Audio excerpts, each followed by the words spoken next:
Un saludo fraternal, mis queridos hermanos, en el nombre de nuestro Señor Jesucristo.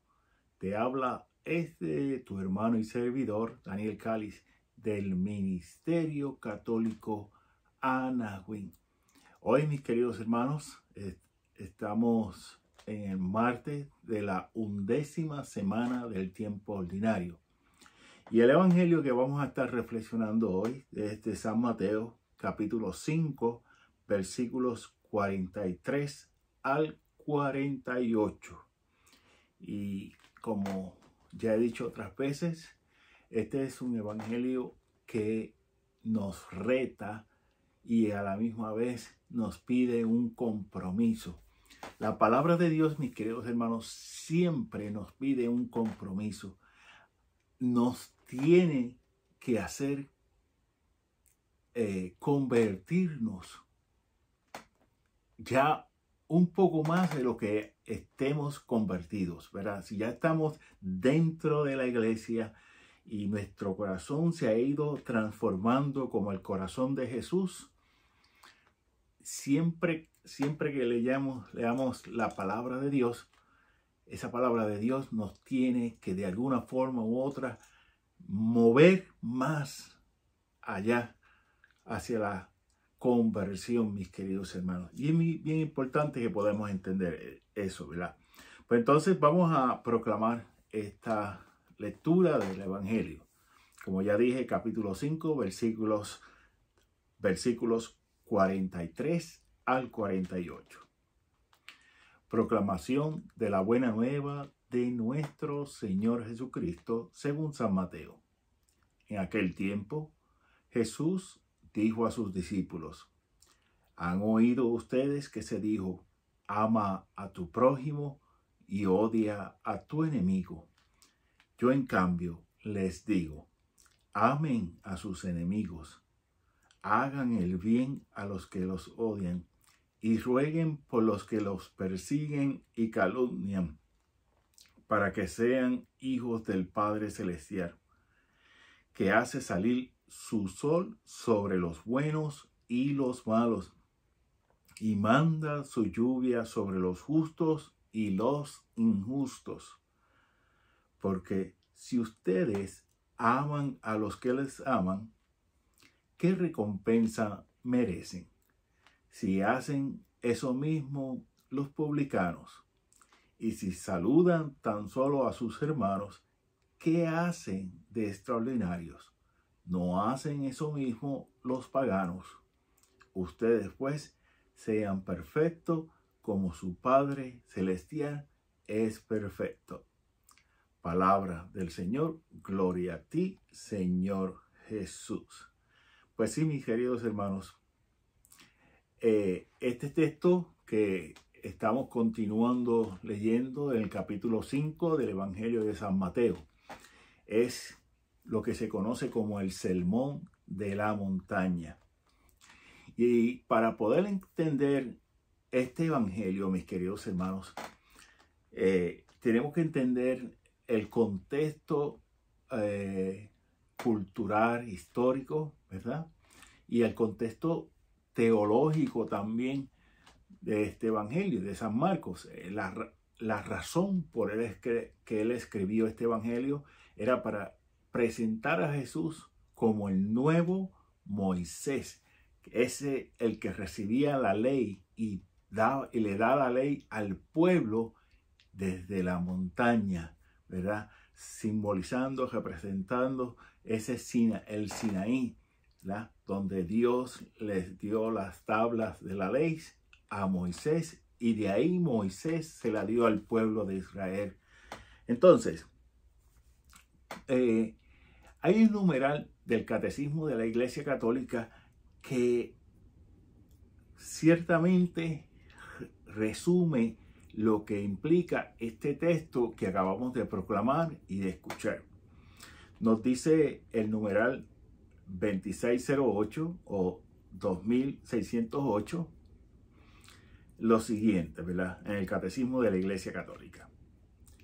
Ya en el Sermón de la Montaña, Jesús insiste en la conversión del corazón. la reconciliación con el hermano. Antes de presentar una ofrenda sobre el altar, ¿verdad?, el amor a los enemigos y la oración por los perseguidores.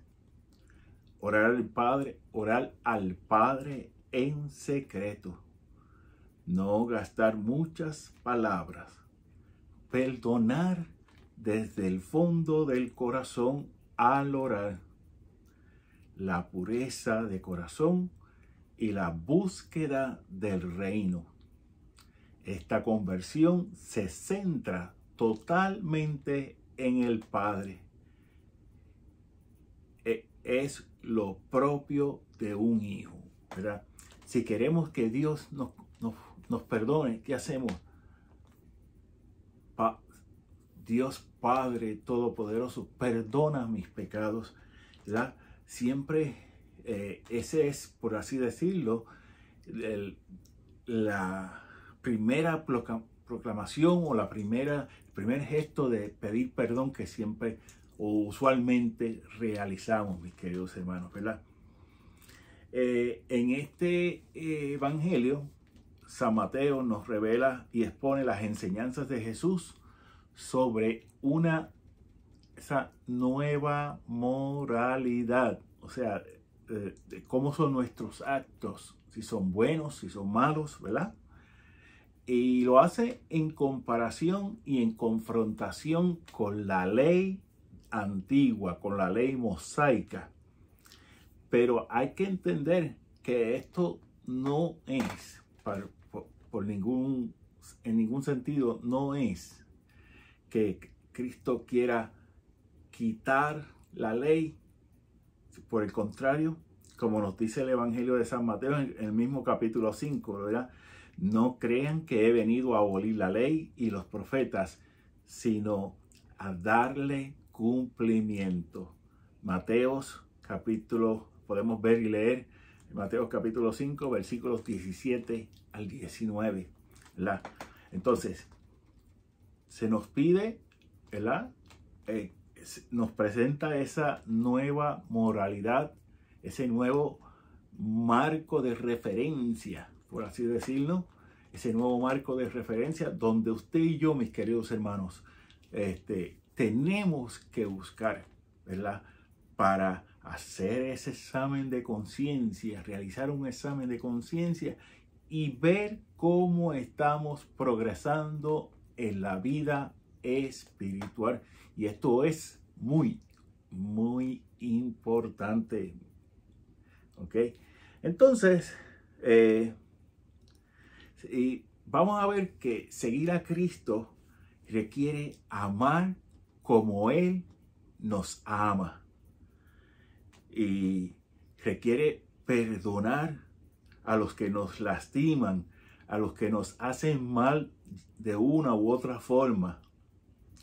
Y por eso, por Cristo y el ejemplo que tenemos, lo tenemos el mismo Cristo. Cristo murió por amor a todas las personas, a usted, a mí, a su vecino, a nuestros vecinos, a nuestro prójimo, etc. ¿Verdad? ¿Por qué? Porque murió por nosotros, porque somos pecadores. Entonces, como hacían los grandes santos, Santa Teresa de Jesús, como lo hacía también se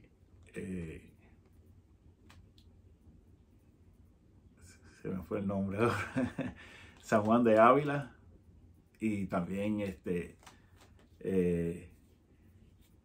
San Francisco de Asís, que se adentraban en el misterio de la crucifixión de nuestro Señor y aprovechaban para decir: Señor, me quiero vaciar de mí para llenarme de ti. Y entonces, hermanos, esa debe ser nuestro acercamiento al Señor. Se me olvidó. Me tomé medicamentos.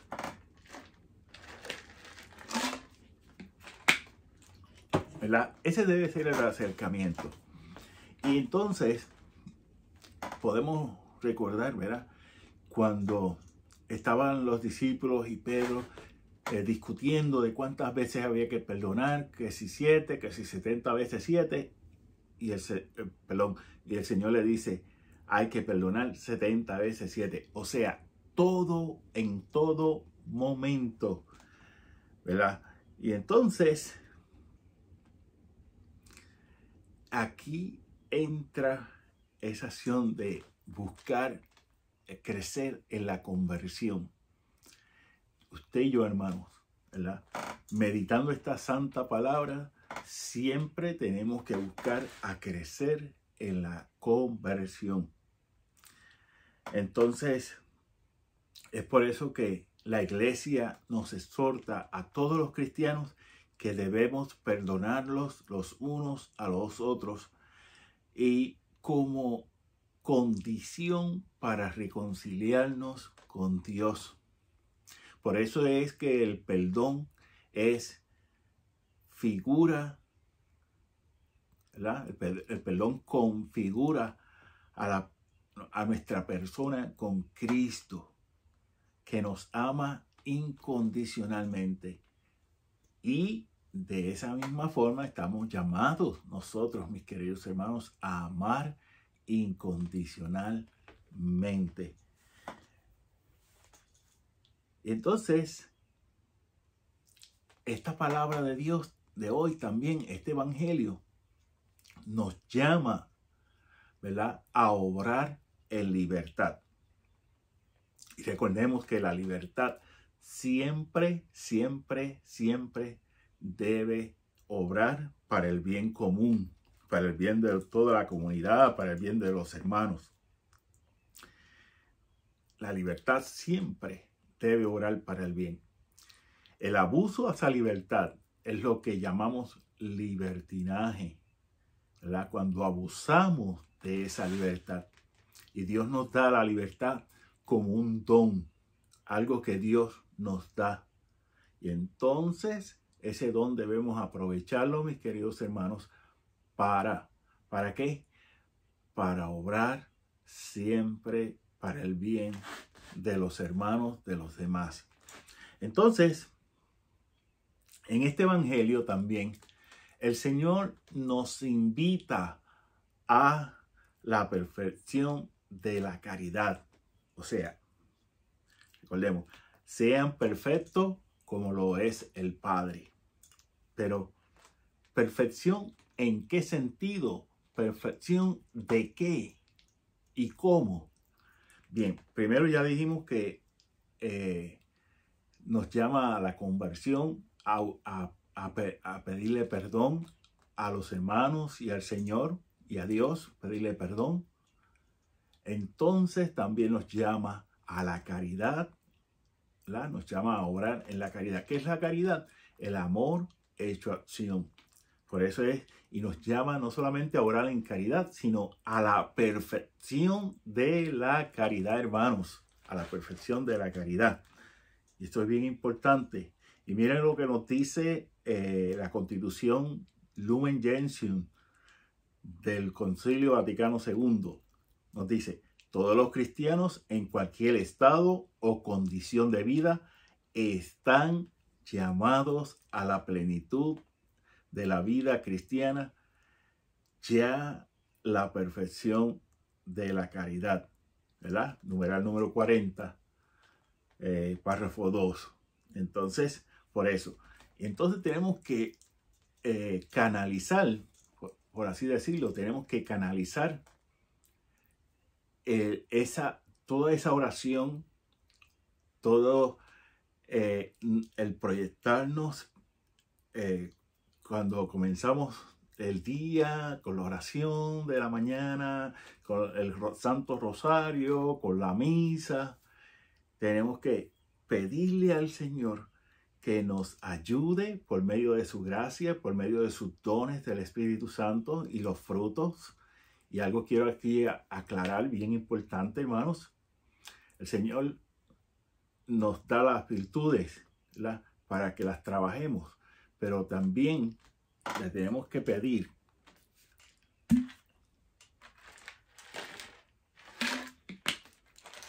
pero también le tenemos que pedir los dones del Espíritu Santo. Y es con los dones del Espíritu Santo que llegan esos frutos, porque no vamos a tener frutos del Espíritu Santo si no tenemos dones. Y eso es bien importante. Casi nadie, quizás la única persona que yo he escuchado hablar sobre eso es a mi hermano Fran Morera, cubano, el apologista, ¿verdad? Predicador, formador, de todo, que hace de todo, ¿sabes?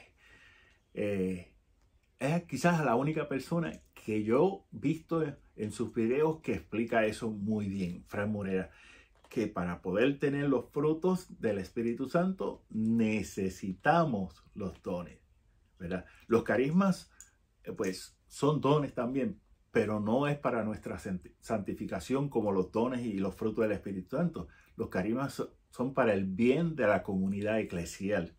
Y por eso, por ejemplo, pedimos el don de profecía o el don de predicación, que es lo mismo, para anunciar y denunciar, ¿verdad? Entonces, ¿cuál va a ser nuestro compromiso, hermanos? ¿Verdad? Primero, buscar la reconciliación, ¿verdad? Pedir perdón y perdonar a todas las veces sin límites. Perdonar, bueno, tenemos que perdonar todas las veces sin límites. Hay una expresión que se usa mucho por ahí y lamentablemente la usan equivocadamente. Me explico. La expresión es: yo perdono, pero no olvido. Mire, en primer lugar, el ser humano nunca va a olvidar. Lo que tenemos que hacer es perdonar y no vamos a olvidar porque la información está ahí en nuestra mente, ¿verdad? En nuestro corazón. Lo que tenemos que entonces, luego para decir, bueno, Señor, yo voy a perdonar al que me hizo mal, pero ayúdame a yo de ahora en adelante ese amor transformarlo en la caridad, en el amor, ¿verdad?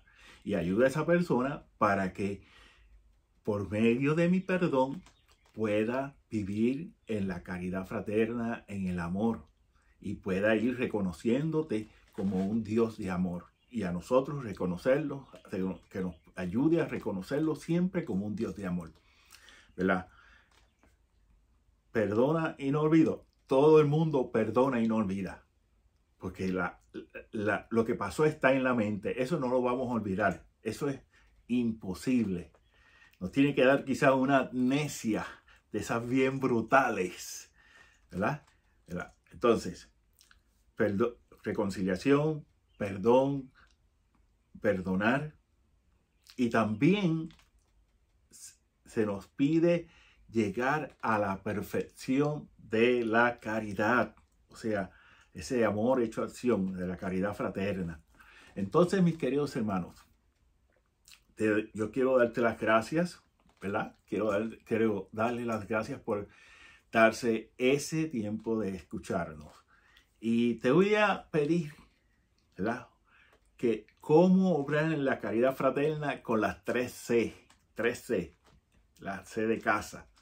Primero, los comentarios. Déjanos tus comentarios. Te pedimos con todo corazón que nos dejes tu comentario para saber cómo seguir progresando nosotros y cómo te podemos seguir ayudando. Comparte, por favor, estos videos. Compártelos con tus amistades, con tu familia, etc. Y si tienes una persona por la que necesites oración, déjanoslo saber también en los comentarios. Entonces, el compromiso. Como ya dije, siempre que leemos la palabra de Dios, esa palabra nos debe mover a un compromiso o a varios compromisos, ¿verdad? Ya pueden ser temporeros, permanentes, ¿verdad? Entonces te pedimos, ¿verdad?, que en silencio de tu corazón trates de visualizar de qué forma este texto te interpela. O sea, para ir creciendo humana espiritualmente. Bien, mis queridos hermanos, nuevamente les damos las gracias por darse de su tiempo y te pedimos que nos tengas en tus oraciones, y si tienes alguna intención de oración también nos lo dejes saber. ¿Ok? Así que 1.000.000 de gracias, y mis hermanos, nos despedimos con la bendición del Padre, del Hijo y del Espíritu Santo. Amén.